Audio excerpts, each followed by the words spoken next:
Good morning students, Jyotiba Phule education group में आपका स्वागत है।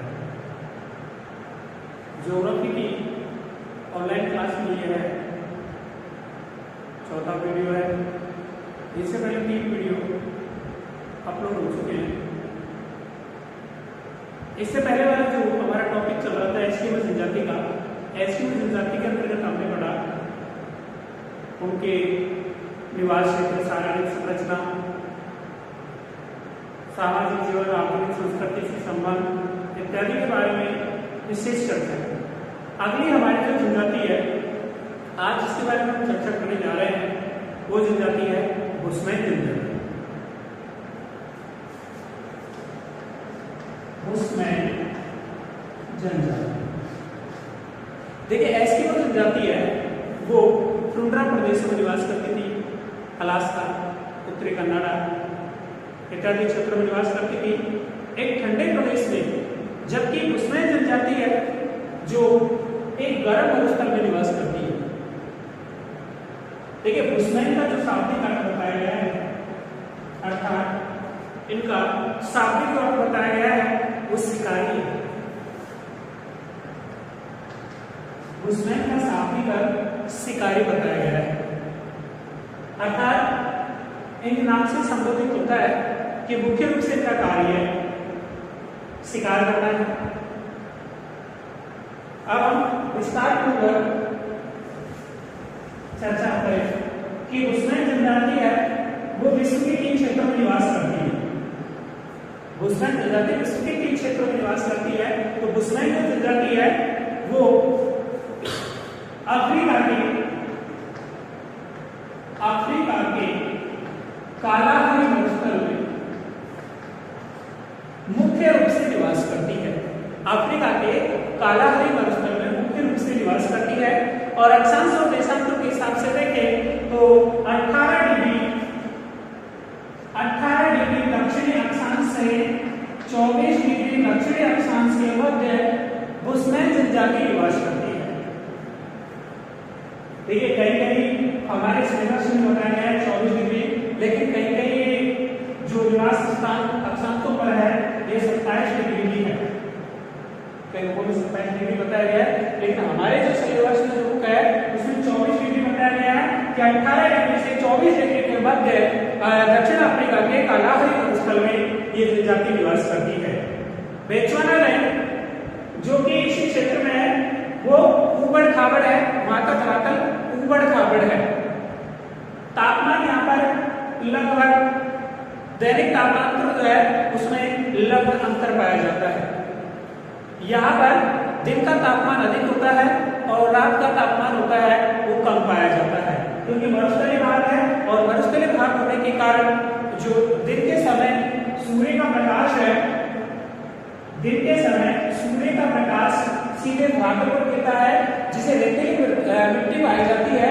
सूर्य के कारण वो जल्दी गर्म हो जाती है, सूर्य के तापमान के कारण जल्दी गर्म हो जाती है। लेकिन शाम के समय जैसे ही ठंड होने लगती है, सूर्यास्त होता है, उस समय ये जो रेतीली मृदा है ये ठंडी होना प्रारंभ हो जाती है।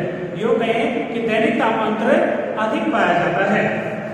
इसके अलावा ये निग्रोटी जो जनजाति है उससे अपना संबंध रखती है। निग्रोटी जनजाति जैसे मंगोलिया जनजाति मंगोलिया से रखती थी, उसी प्रकार बुशमैन जनजाति है निग्रोटी जनजाति से अपना संबंध रखती है। आखेट करना अर्थात शिकार करना और खाद्य संग्रहण करना इनका मुख्य कार्य है।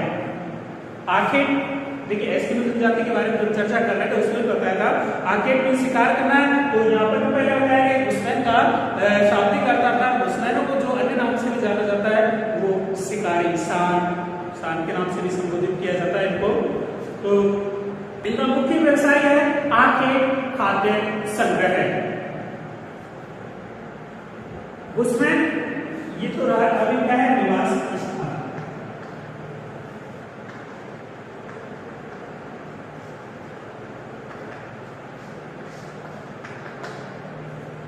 निवास स्थान के अंतर्गत ये जनजाति है अफ्रीका का बेचुआनालैंड।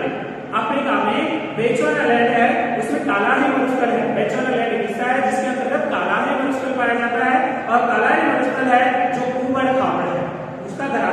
ऊबड़ खाबड़ पर पाया जाता है, कटीली झाड़ियां पाई जाती है और घास के मैदान है जिसमें हिरण है, खरगोश है, जिराफ है, शुतुरमुर्ग है, जेब्रा आदि पशु पाए जाते हैं।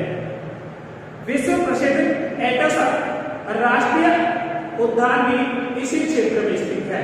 विश्व प्रसिद्ध एटोसा जो राष्ट्रीय उद्यान है, एटोसा उद्यान है जो इसी क्षेत्र के अंतर्गत अर्थात अफ्रीका के कालाहारी वनस्पति क्षेत्र के अंतर्गत ही आता है। अर्थात यूं कहें कि जनजाति जहां पर निवास करती है उस क्षेत्र के अंतर्गत ही ये एटोसा जो राष्ट्रीय उद्यान क्षेत्र है वो सम्मिलित है। आर्थिक क्रियाकलाप कि इनके द्वारा अपने जीविकोपार्जन के लिए, अपने जीवन यापन के लिए कौन कौन से साधन अपनाए जाते हैं, कौन कौन से क्रियाकलाप करते हैं, तो आर्थिक क्रियाकलाप। इससे पूर्व के वीडियो में एक कमेंट वगैरह आए थे कि सर क्वेश्चन आंसर किस प्रकार करवाएंगे, तो क्वेश्चन आंसर के लिए अपन जैसे स्टेप बाय स्टेप चल रहे हैं तो अपनी जो बुक है उसमें नोट्स तैयार करेंगे। अपनी जो बुक बना रखी है जैसे पढ़ा रहे हैं उसी के अकॉर्डिंग नोट्स बनाते चले। आर्थिक क्रियाकलाप, उसमें जो आर्थिक है, आर्थिक क्रियाकलाप के अंतर्गत पहला पॉइंट है आर्थिक। आर्थिक क्रियाकलाप के अंतर्गत की पहला जो पॉइंट है इनका वो है आर्थिक अर्थात शिकार करना। और शिकार के अंतर्गत बुशमैन है जो तीर, कमान और भाले से शिकार करते हैं। बुशमैन जो लोग हैं ये तीर, कमान, भाला इत्यादि का उपयोग करके शिकार करते हैं। और सबसे प्रमुख जो विशेषता रही है इनकी वो ये विशेषता है कि ये लोग हैं जो पशुओं की, ये जानवरों की नकल निकालने में या करने में निपुण होते हैं।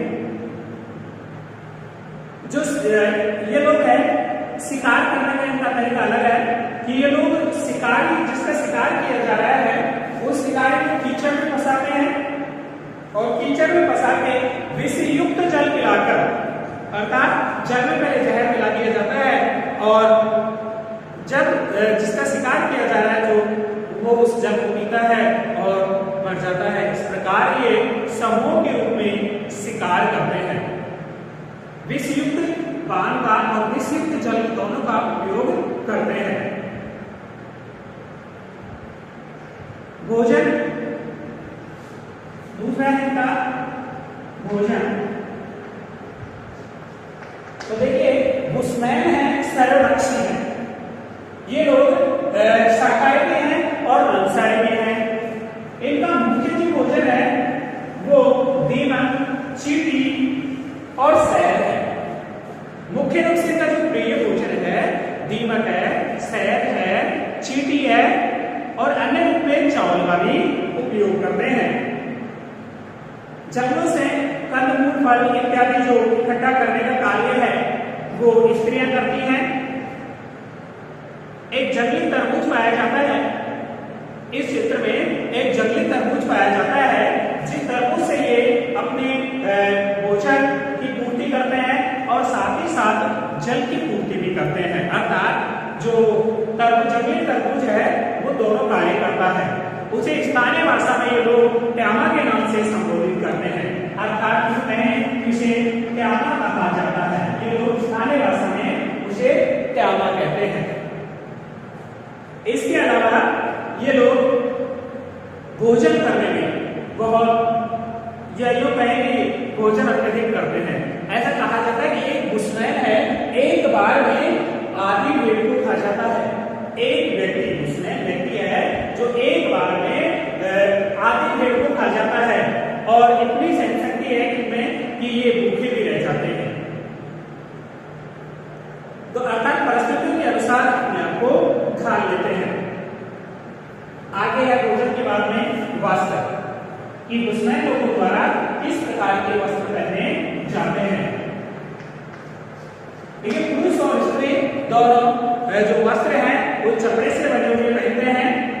इनमें वस्त्र में बहुत कम उपयोग करते हैं वस्त्रों का, और जो वस्त्र में उपयोग करते हैं वो चमड़े का ही उपयोग करते हैं। पुरुष लंगोट पहनते हैं उपयोग करते हैं और जिसे जबकि स्त्रियां हैं चौंगा पहनती हैं। पुरुषों द्वारा लंगोट पहनी जाती है और स्त्रियों द्वारा चौंगा पहना जाता है, जिसे स्थानीय भाषा में क्रॉस कहा जाता है। चौंगा स्थानीय भाषा में इसे कहा जाता है क्रॉस। एक क्रॉस या जो चौंगा है वो बिस्तर बनने का भी काम करता है और इसके अलावा वस्त्र के रूप में भी कार्य किया जाता है, अर्थात इसे बिस्तर के रूप में भी काम लेते हैं और अपने पहनने वगैरह। इसके साथ ही क्रॉस में इनके द्वारा जो कंदमूल फल है इत्यादि है उनको इकट्ठा कर लिया जाता है, इकट्ठा करके इसमें डाल लिया जाता है। इसके अलावा जो नवजात बच्चे होते हैं, नवजात शिशु होते हैं, उनको भी इस क्रॉस में या चौंगे में रखने का उपयोग में लिया जाता है। उसमें स्त्रियां अपने बच्चों को संग्रहित वस्तुओं को लपेट कर इसमें ले आती हैं और सबसे बड़ी विशेषता है कि ये अपने शरीर पे चर्बी और मिट्टी होती है, उसकी चर्बी मिला के अपने शरीर पे लेप कर लेते हैं, जिससे एक जहरीले कीड़े हैं जो शरीर को किसी भी प्रकार का नुकसान ना पहुंचाए। उसमें लोग कभी भी स्नान नहीं करते हैं क्योंकि जल की बहुत कमी पाई जाती है और ऐसी स्थिति में ये लोग स्नान नहीं कर पाते हैं। निवास गृह है।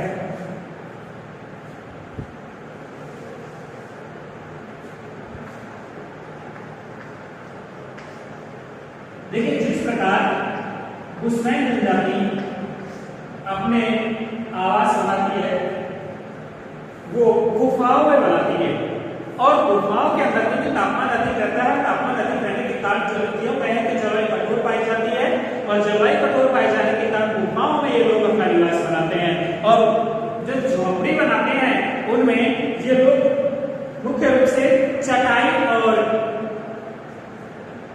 का और लकड़ियों का उपयोग करते हैं जो अपनी झोपड़ियां बनाते हैं और इन झोपड़ियों की जो संख्या होती है वो 8 से 10 होती है।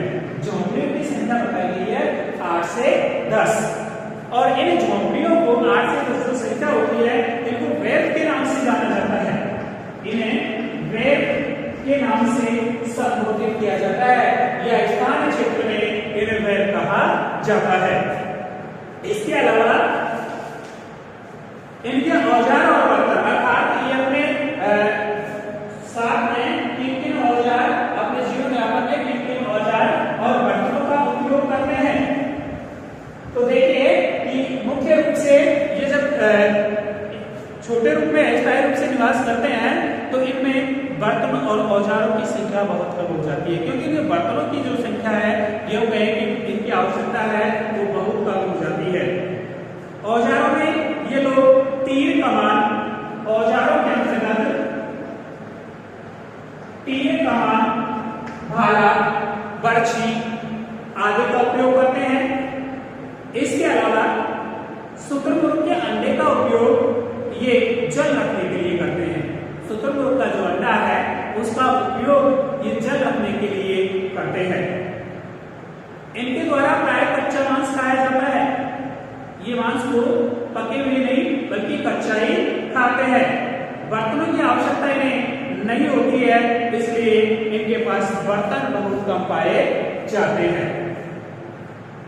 समाज और संस्कृति, इनका समाज किस प्रकार का पाया जाता है और इनकी संस्कृति किस प्रकार की होती है। देखिए जब हम एसटी और जनजाति के बारे में पढ़ रहे थे उसमें भी हमने समाज और संस्कृति के बारे में चर्चा की थी। देखिए सभी जो 4 जनजातियां हैं अपने विश्व की उनके अंतर्गत सारे पॉइंट हैं एक जैसे होंगे, बाद में की डिटेल्स की अलग अलग हो जाएगी। जैसे हिंदी के अंतर्गत अपन निबंध वगैरह लिखते हैं ठीक उसी प्रकार जैसे प्रस्तावना है, उपसंहार है, मनाने का कारण है इत्यादि जैसे पॉइंट फिक्स होते हैं ठीक उसी प्रकार जो चारों जनजातियां हैं इन चारों जनजातियों के जो पॉइंट है लगभग समान होंगे और आगे की डिटेल बदल जाएगी। तो समाज और संस्कृति के अंतर्गत उसमें लोग हैं जो छोटे दल के रूप में निवास करते हैं और लगभग इनका जो समूह होता है वो 20 व्यक्तियों का होता है। अर्थात ये समूह के रूप में निवास करते हैं लेकिन इनका जो समूह है वो 20 व्यक्तियों का होता है और इन 20 व्यक्तियों में ये लोग अपने अपने जो 20 व्यक्ति होते हैं वो यूं कहें कि अपने परिवार से या पितृ जो संबंध होता है इनका उस प्रकार ही पाए जाते हैं। धार्मिक परंपराओं में मान्यता प्रकृति को केंद्र स्थान देते हैं। धार्मिक जो मान्यताएं हैं उनमें अपना प्रथम स्थान है, केंद्र बिंदु है, ये प्रकृति को ही देते हैं। प्रकृति को ही मानते हैं, जैसे जल की पूजा करना, इसके अलावा सूर्य की उपासना करना, पेड़ जैसे बरगद वगैरह है इनकी उपासना करना, मुख्य रूप से प्रकृति का अपना केंद्र बिंदु मानते हैं। ये दो भगवानों की पूजा करते हैं, एक जो पूर्व में है और दूसरा जो पश्चिम में है। एक पूर्व में और एक पश्चिम में दोनों को मानते हैं और ये लोग जादू टोने में विशेष विश्वास करते हैं। जादू टोने के अंतर्गत ये लोग विशेष विश्वास करते हैं और ओझा इन्हें अपनी बीमारियों से बचाने का काम करता है, अर्थात ओझा इनका मुख्य होता है जो इनकी बीमारियों से बचाने का कार्य करता है। वातावरण से समायोजन कि किस प्रकार एक कठोर वातावरण है उसमें अपने आप को किस प्रकार समायोजित करते हैं।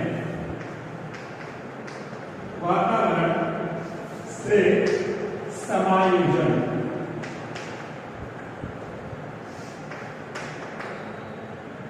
जैसे एसपी को लोग थे उनको अत्यधिक ठंडे वाला स्थान मिला, जैसे कहें 0 डिग्री सेंटीग्रेड से भी तापमान क्या पाया जाता है, कम पाया जाता है, हमेशा बर्फ जमी रहती है। ठीक उसी प्रकार यहाँ पर भी गर्म मरुस्थल पाया गया और गर्म मरुस्थल पाए जाने के कारण ये लोग अपने आप को उसके अकॉर्डिंग या कैसे एडजस्ट कर पाते हैं। तो इन लोगों ने ऐसी भीषण जलवायु या कठोर जलवायु में भी अपने आप को समायोजित किया है और थोड़ा सामान रखते हैं, कम बच्चे, शिकार किए गए पशु को प्रत्येक जो अंग है शिकार इनके द्वारा किया गया है। जिस पशु का शिकार किया है इन लोगों ने उस शिकारी किए हुए पशु का प्रत्येक अंग ही काम लेते हैं, प्रत्येक अंग को शिकार के रूप में काम लेते हैं तथा शिकार प्राय बड़े बंदर में शिकार किया जाता है। सबसे बड़ी विशेषता है लोगों की कि शिकार उसी का करते हैं या तो भैंस को और दूसरा नर, अन्य पशु का ये शिकार नहीं करते हैं बुशमैन जनजाति के लोग। आगे है आधुनिक संस्कृति से संपर्क कि वर्तमान जो संस्कृति है उससे इन लोगों का किस प्रकार से संपर्क है या इनमें कुछ परिवर्तन आया या नहीं आया। आधुनिक संस्कृति से संबंध या परिवर्तन कि वर्तमान में जो सभ्यताएं हैं, संस्कृति है, ये लोग हैं अपने संस्कृति को आधुनिक संस्कृति से किस प्रकार कितना परिवर्तन किया है। जैसे हमने एस्किमो जनजाति के बारे में चर्चा की थी पिछले क्लास में, उसके अंतर्गत हमने देखा था कि वो लोग हैं जो आधुनिक संस्कृति से संपर्क में आने के बाद मोटर चलित नावों का प्रयोग करने लगे थे, व्यापार करने लगे थे। इसके अलावा उनकी जो निरंतर है वो संख्या बढ़ती जा रही थी क्योंकि संयुक्त राज्य अमेरिका द्वारा उनको प्रोत्साहन के रूप में या यूं कहें क्योंकि विकास के रूप में उन्हें फंड दिया गया। आगे है आधुनिक संस्कृति से संपर्क। तो बाह्य लोगों के संपर्क में आने के बाद जो बुशमैन लोग हैं वो आखेट तो करते थे, लेकिन आखेट करने के साथ साथ अब ये लोग जीवन निर्वहन कृषि भी करने लगे हैं। जीवन निर्वहन कृषि अर्थात अपने परिवार का पालन पोषण करने के लिए, अपने परिवार का पालन पोषण करने के लिए जो कृषि की जाए, जिस कृषि में इतनी उपज हो कि अपने परिवार का क्या कर सके, पालन पोषण कर सके, इस प्रकार की कृषि इन लोगों द्वारा की जाने लगी है। इसके साथ ही ये लोग अब वस्तु विनिमय व्यापार भी करने लगे हैं, अर्थात इनके पास जो वस्तु है उस वस्तु को ये अन्य लोगों को दे देते हैं, उसके बदले इनकी जो आवश्यकताएं की वस्तु है उनको खरीद लेते हैं। अर्थात यूं कहें कि वर्तमान समय में इन लोगों में अत्यधिक परिवर्तन आया है और परिवर्तन आने के कारण ही इन लोगों की संख्या भी निरंतर बढ़ती जा रही है। तो वस्तु के बदले वस्तु व्यापार किया गया। इसके साथ ही बुशमैन जनजाति का जो टॉपिक है हमारा वो समाप्त होता है। कल हम एक नए टॉपिक के साथ भारत की जनजातियां भील जनजाति के बारे में चर्चा करेंगे कि भील जनजाति किस प्रकार भारत में किन किन राज्यों में कहा गया, जैसे इनके बारे में चर्चा की ठीक उसी प्रकार उसके बारे में चर्चा